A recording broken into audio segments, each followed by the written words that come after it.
Copy, courtesy of Jandusoft. We're currently enjoying a video game bonanza, being constantly bombarded with new game announcements and releases, all of them fighting for our attention. To be able to stand out, they need to have some sort of X factor that shines through at first sight in the launch trailer. Some bet on a peculiar aesthetic, like hand-drawn style with classic animation, pixel art, and others. Some tend to explore new mechanics that entices us. I put Super Hyperactive Ninja, the new entry from Jandusoft, in the latter group. It tries to mix two genres, runner and action platformer, obtaining mixed results. Our journey begins with a peculiar setting. The tale tells of an ancient Japanese village called Kohinomaru, where there's a special beverage, almost mystical in nature, protected by its populace. Those who drink it are suddenly able to perceive things faster, as if time slows down around them, bestowing them quicker reactions. The name of this beverage is coffee. The main villain is an evil shogun who invades the village with his grand army and steals the mystical beverage. That's when we take control of the coffee nymphs, whose mission is to track down the shogun and recover the village's treasure. The story might not be its strongest suit, but even so, it serves to demonstrate the devs' knowledge about the Japanese setting and their passion for pop culture Easter eggs and references. When we take command of a character for the first time, we start noticing the game's dynamics. The first trailer showed it as a runner, a very popular genre in the mobile gaming sector, whose mechanics are comprised by constant movement, whether it's running or jumping. However, we immediately noticed how aspects from the second genre they were trying to include, the action platformer, proceed to create conflict with the former, constantly making us stop, breaking the gameplay flow. The characters and levels look seem somewhat plain. They would benefit greatly with the inclusion of more detail and texture to bring them to life. The sprites are surrounded by a sort of white halo that give them a sticker style that's tough to ignore, especially because unlike other titles like Paper Mario, it's not justified with any mechanic that makes allusion to it.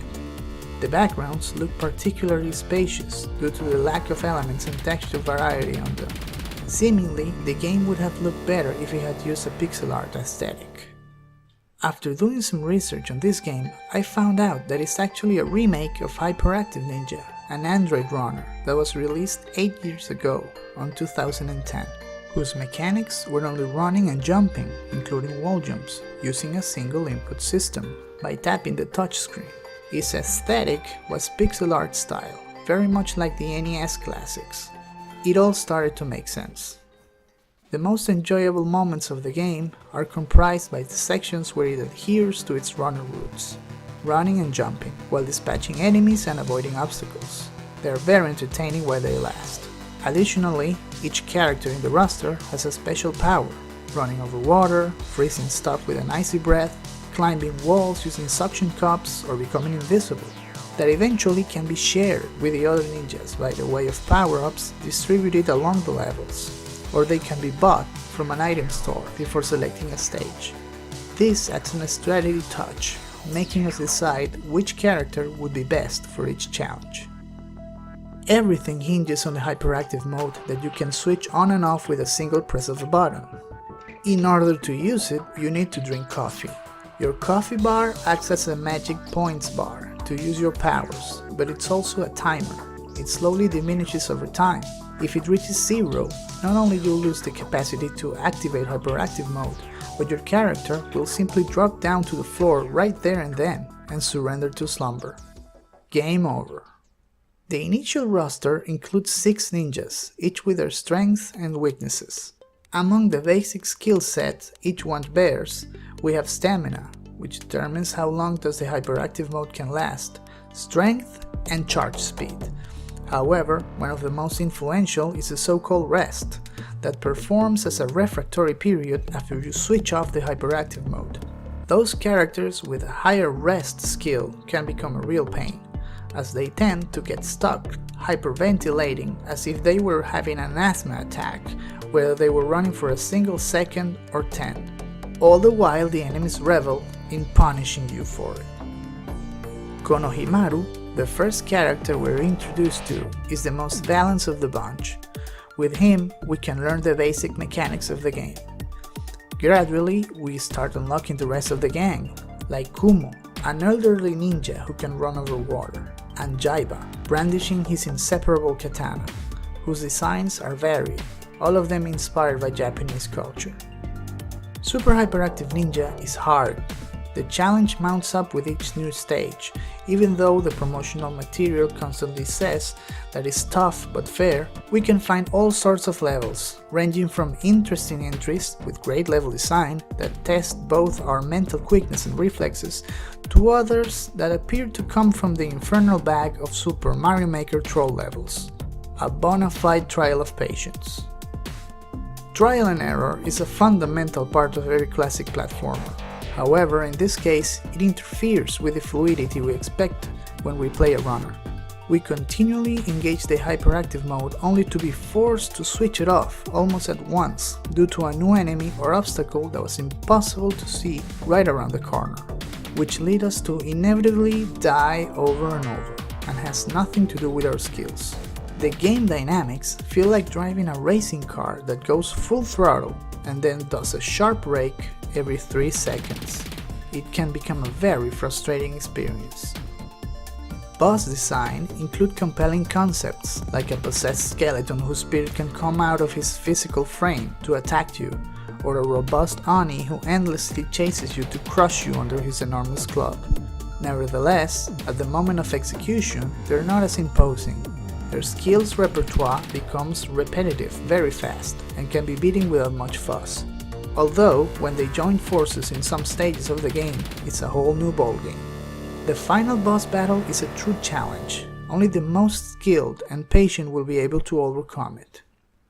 Secrets abound in the multiple towers of this game.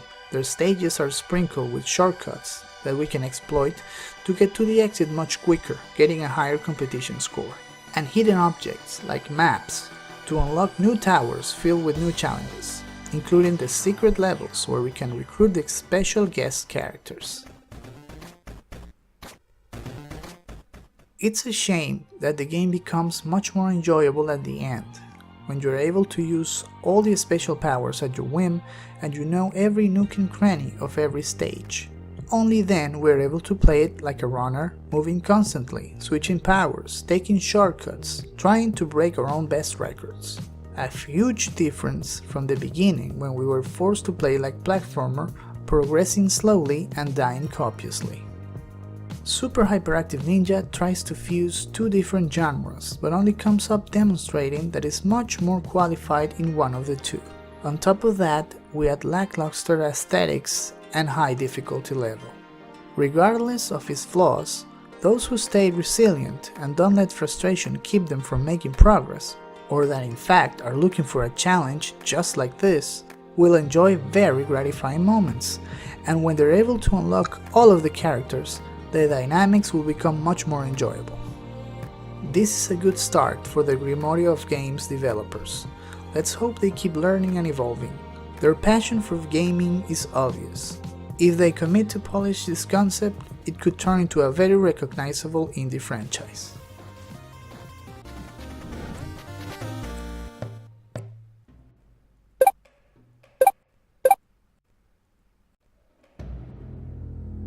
Thank you for joining us. If you like this video, give it a like and share it with others.